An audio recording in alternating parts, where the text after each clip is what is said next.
The Dodgers, the LA Dodgers, who invited this satanic drag troupe, the Sisters of Perpetual Indulgence, who mock not only Catholic nuns, but mock Christ and the crucifixion and are just not doing good stuff.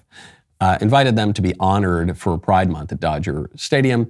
And then there was backlash, so they disinvited them. Then there was backlash to the backlash, so they reinvited them. And now they're going to hold a Christain Faith and Family Day in July. I think they already were hosting that, but they're promoting this now. Okay. Not good enough. Even Bishop Barron, who's a very nice, he's a Catholic bishop, very nice guy. He's not really a bomb thrower or anything. He points out, he says, this is just not enough. We cannot accept the LA Dodgers for doing this. We've got to keep the pressure up. We should boycott the LA Dodgers. We should protest the LA Dodgers. We should put the LA Dodgers on the Anheuser-Busch, Target, Kohl's list. This is completely unacceptable stuff. And I know that there are going to be people, speaking of that old style Republican politics sort of thing, who are going to be people who say, well, look, can't we just meet in the middle somewhere? Can't we can't boycott every company. Can't we just, all right, they're going to have the satanic parody of the Mass, devil-worshipping drag queens day, but they're also going to have a day where they acknowledge the existence of Christians. So look, isn't that kind of a win? No. You can't please everybody. That's always the case. But you especially can't please everybody during periods of intense division. So when we broadly agree on things, it's easier to please more people more of the time. When we can't agree on anything, when we can't agree on what a woman is, when we can't agree on anthropology, when we can't agree on epistemology, when we can't agree on what good and bad is, when we can't agree on what the role of the state in good and bad is, when we can't agree on language, the meaning of language, then you really can't please everybody all of the time. Then you're to be politically successful, you're probably only going to please a minority of people. When you live in revolutionary times, which the left has foisted upon us time and time again, but especially now, when you live in revolutionary times, then the way you're going to make political change is to appeal to a minority of people.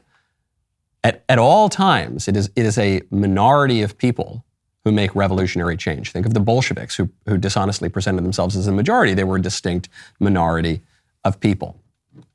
Look at what's going on. The baseball audience is broadly conservative. The people who run baseball are extraordinarily left-wing, and they're kowtowing to left-wingers. Well, look what happened. Anthony Bass, the Toronto Blue Jay, he comes out, he criticizes Pride Month. Then there's backlash from his bosses, presumably. So he throws his integrity under the bus. He makes an apology for attacking Pride Month. And then he trots out there onto the field. Listen to how the Blue Jays fans greeted him.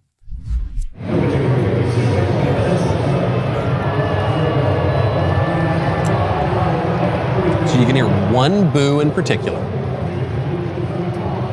And then he trots out there, has a little conversation in shallow left field.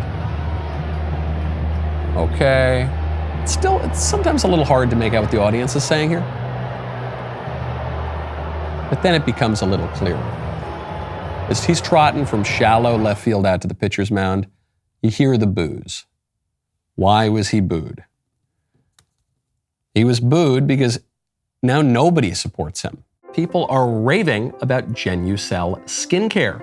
Jessica from Huntsville, Alabama says, my skin looks so soft and clear. I've seen a reduced number of fine lines and dark spots. I found a new Lifetime product. Absolutely love it.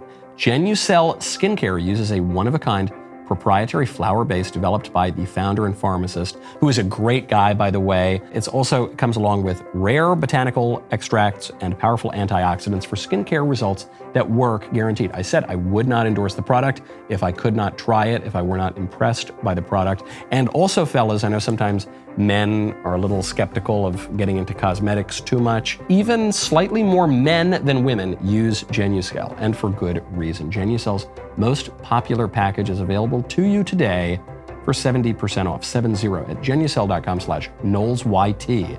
Join millions of happy customers who've already fallen in love with the results. Plus, for a limited time, get Genucel's probiotic extract moisturizer free with every most popular package. Go to genucel.com/KnowlesYT, genucel.com/KnowlesYT. The pro-Pride people obviously don't support him. He posted to his Instagram a very clear, directed video about how he thinks pride is evil. The conservatives don't like it. The normal people don't like him because he then threw his integrity under the bus. He said, I'm sorry, I never wanted to offend anybody. I'm sorry, the pride community, I support them, blah, blah, blah. Okay, so now he's got nobody. I'm reminded in Dante's Divine Comedy, right at the very beginning of hell are the people who were lukewarm. And they're there. It's not the deepest part of hell. It's not the hottest part of hell. It's in some ways, though, even more ignominious because it's the people who are obviously unacceptable to heaven because they have no conviction, they have no integrity, they have no faith. But they're also repulsive to the people in hell. Even hell won't accept these people. They're just to be spit out. They're just so lukewarm. Don't do that. There is nothing ever to be gained by apologizing to an unjust mob. There was one time I was on Fox News and I was asked about environmentalism on the left, and I said it was unjust that the libs are exploiting a mentally ill Swedish child to promote their totally incoherent agenda. And the host of that program, Harris Faulkner, she didn't bat an eyelash. This is obviously a true statement. The Democrat who was on the panel, Chris Hahn, he made a big deal about this and yelled and screamed, but still the viewers weren't upset. It was obviously true. When it came to the case of this gal, Greta Thunberg, her mother actually wrote a book about how this girl had all these sorts of mental problems, and yet she was still being exploited as the face of the left so that we couldn't criticize their climate policies. So I just said this on air. And then some of the liberal executives at Fox made a big deal about this and yelled and screamed and all the rest of it. And there was a big push. There were some emissaries from Fox News who implored me to apologize to the company publicly. And they said, you'll be back on air in 2 seconds if you just apologize. And I said, I don't think I did anything wrong. If I felt I did something wrong, I'd consider apologizing. But I don't think I did. I think that, and that was one of the early cases where the conservative audience had a backlash against Fox News for something it did that they felt was liberal and dishonest. I said, I'm not going to do that. Maybe it would have gotten me on Fox News. Probably it wouldn't have. I mean, look at what just happened to Tucker Carlson. And I also went back on Fox News relatively quickly after that anyway. So it wasn't, the devil always does this to you. The devil always gives you these sort of temptations and says, hey, if you just throw away your integrity, hey, if you just throw away your beliefs, hey, if you just throw away your faith, I'll reward you seriously, pinky swear, promise. And then what happens? When you make that kind of a Faustian bargain, you get nothing. Anthony Bass learned that. The rest of the normal people should learn that too. Boy, what a great clip that was. Make sure you subscribe. Ring that bell. Michael Knowles' YouTube channel. We'll see you next time.